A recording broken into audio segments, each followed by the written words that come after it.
Somajiguda press club లో Telangana journalist union dairy ఆవిష్కరించారు. అమ్మా న్యూస్ మీడియా సంస్థల సీఎండీ కంది శ్రీనివాసరెడ్డి.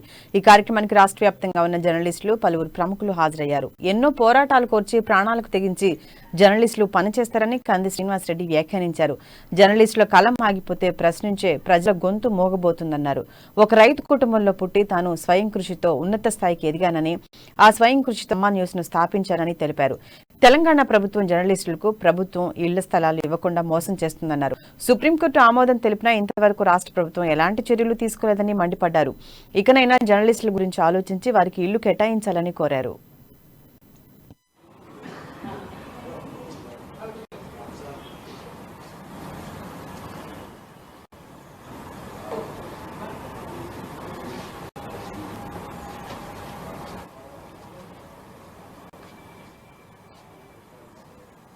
జర్నలిస్ట్ వృత్తి ఒకప్పుడు అద్భుతమైనటువంటి ఇంటెలెక్చువల్స్ చే వృత్తిలో, ఇంత పవిత్రమైన వృత్తిలో ఇప్పుడు అందరూ కూడా సాఫ్ట్వేర్ వైపు పోతున్నారు.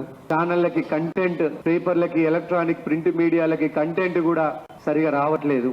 ఎందుకంటే మీ జనరేషన్ మీరెంతో డేరింగ్ స్టెప్ తీసుకొని జర్నలిజం వృత్తిలోకి వచ్చిండ్రు. కానీ ఇప్పుడు మళ్ళీ అటువంటి వాళ్ళు ఎందుకు తయారవ్వట్లేదంటే మీ వృత్తిలో ఉన్నటువంటి ఎంతో రిస్క్ తీసుకుని కష్టపడి ప్రాణాలకు తెగించి చాలా సందర్భాలలో ప్రభుత్వం మీద ఒక వ్యతిరేక వార్త రాయాలంటే వందలాది సార్లు ఆలోచించాల్సినటువంటి పరిస్థితి.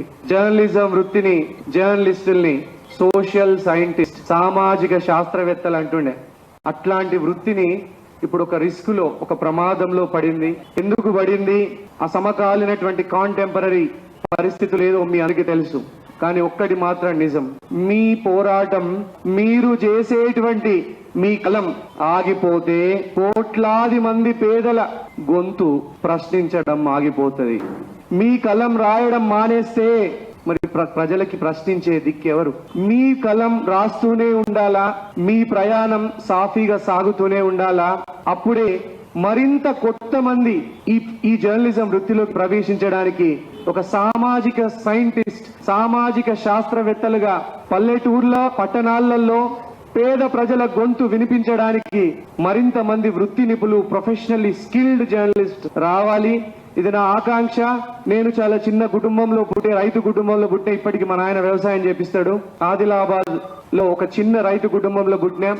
ఆ తర్వాత ఇక్కడే జేఎన్టీయూలో బీటెక్ చేసిన, ఇక్కడే సాఫ్ట్వేర్ జాబ్ చేస్తూ ఇక్కడే ఎంబీఏ పూర్తి చేసిన, అమెరికాలోని ప్రపంచ ప్రఖ్యాత Missouri university of science and technology, world's largest 23rd largest యూనివర్సిటీలో ఎంఎస్ కంప్లీట్ చేసి అక్కడే సాఫ్ట్వేర్ కంపెనీలు పెట్టినా. దేవుడి దయతో అమెరికాలో దాదాపు 1670 మంది సాఫ్ట్వేర్ నిపుణులు నా కంపెనీలో వర్క్ చేస్తున్నారు. ఇండియాలో దాదాపు 670 మంది ఇండియాలో పనిచేస్తున్నారు.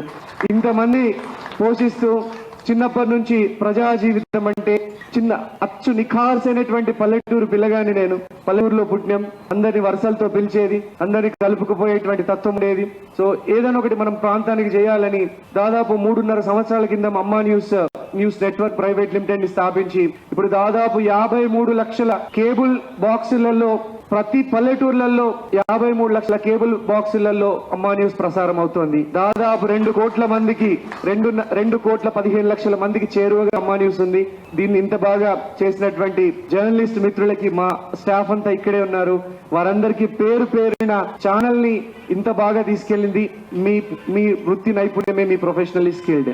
ఇంకా ఇది జస్ట్ చిన్న ఇంట్రడక్షన్. బట్ ఒక్కటి మాత్రం నిజం చెప్తున్నా, జర్నలిస్టులందరికీ కూడా, జర్నలిస్ట్ మిత్రులందరికీ కూడా నేను ఈ రాష్ట్ర ప్రభుత్వాన్ని గట్టిగా డిమాండ్ చేసేది ఏంటంటే, కనీసమైనటువంటి ఆరోగ్య బీమాని, మెడికేడ్ పాలసీని జర్నలిస్ట్ కుటుంబ సభ్యులందరికీ వర్తించే విధంగా అమలు చేయండి. ఫస్ట్ ఒక సింపుల్ థింగ్, బేసిక్ థింగ్స్, అది కూడా అమలు చేయకుండా ఈ రాష్ట్ర ప్రభుత్వం అక్రిడియేషన్ కార్డ్స్ చిన్న ఛానల్స్ కి, చిన్న ఎలక్ట్రానిక్ ప్రింట్ మీడియా మిత్రులకు ఇవ్వకుండా మోసం చేస్తుంది. అలాగే రాష్ట్ర వ్యాప్తంగా ఆదిలాబాద్ లాంటి రిమోట్ ఏరియాలు, ఈ రాష్ట్రంలో అనేకమైనటువంటి రిమోట్ ఏరియాలలో జర్నలిస్టులకి, కెమెరామెన్లకి, అందరు మిత్రులకు కూడా ఇంటి స్థలాలు ఇవ్వాలని నేను ఈ సందర్భంగా డిమాండ్ చేస్తున్నా. ఖచ్చితంగా నిలబెట్టుకోండి. కేసీఆర్ గారు, ఈ ప్రభుత్వము మనం అందరం ఏమి 100 ఏళ్ళు తర్వాత బతికే పరిస్థితి లేదు, కనీసం 100 ఏళ్ల వరకు కూడా బతుకుతామో లేదు. ఉన్న కాలంలో అయినా కనీసం ఈ జర్నలిస్టులు మీ పేరుని మనం చనిపోయిన తర్వాత అయినా కూడా ఈ జర్నలిస్టులు మా పేరుని ఫలానా ముఖ్యమంత్రో ఫలానా మంత్రో ఈ స్థలాల్ని ఇప్పించిండు అన్నటువంటి ఒక పేరుని తెచ్చుకోండి. ఎప్పుడు కూడా ఆత్మస్తుతి పరనింద ఈ రెండు పనికిరావు. జర్నలిస్టు సోదరులందరికీ కూడా ఇంటి స్థలాలు, అలాగే పేద జర్నలిస్టులు అందరూ పేద జర్నలిస్టులే, వీళ్ళందరికీ కూడా పక్కా ఇళ్లను కూడా నిర్మించి ఇవ్వాలని ప్రభుత్వమే స్వయంగా ఇవ్వాలని నేను డిమాండ్ చేస్తున్నా. ఈ రాష్ట్ర ప్రభుత్వాన్ని పక్కా ఇళ్లు నిర్మించి ఇవ్వాలా.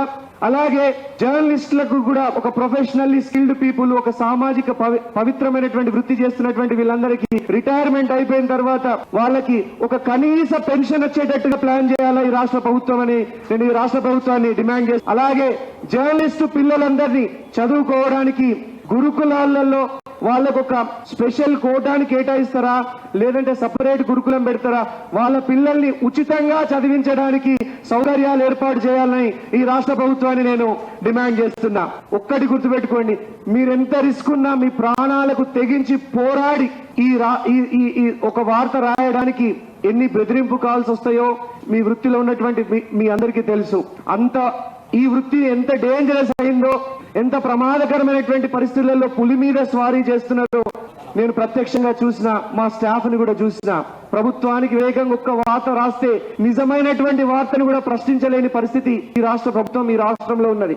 మీరందరూ కూడా ప్రశ్నించే గొంతుకగా ఉండాలని, పేదల తరపున ఇలాగే మీ పోరాటం చేయాలని నేను మనస్ఫూర్తిగా మీ అందరినీ కోరుకుంటూ ఈ అవకాశం ఇచ్చినటువంటి పెద్దలందరికీ కూడా నేను పేరు పేరున నా కృతజ్ఞతలు తెలియజేస్తున్నాను.